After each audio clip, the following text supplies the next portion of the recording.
Igbos and Jews. Now, last time we spoke about the word pair in Old Hebrew. The word is pair, okay?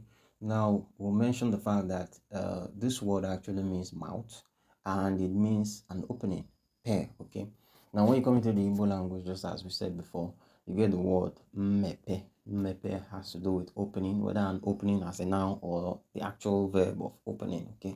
You use mmepe to, describe that. Now, we're going to look at some other meanings of the word pair that you find in Old Hebrew and you also find in the Igbo language, okay? Now, the first thing to note is that another pronunciation of the word fair is fair, okay? Going in that manner also, there are other meanings of the word fair. These other meanings have to do with being the edge of something, okay? So fair or pair means the edge of something or the side of it.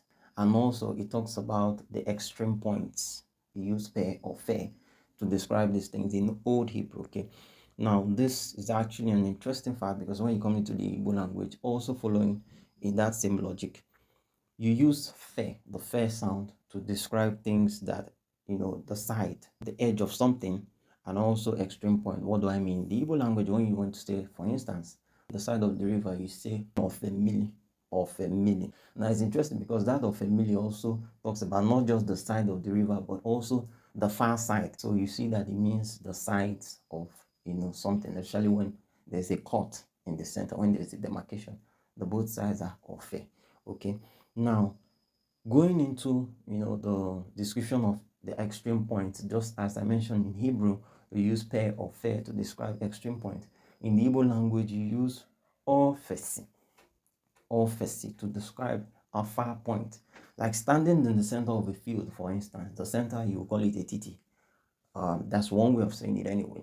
Then when you want to talk about the far ends of the field, you say northfesi. Now, office also means the boundary. Fair also talks about the boundary point, okay? So it's the same way in the Igbo language also, talking about the boundary points or the points that are closer to the boundaries, okay? The far points. We call it office.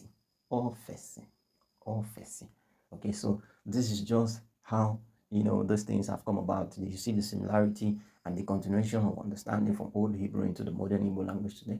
So we'll just stop at that. Thank you.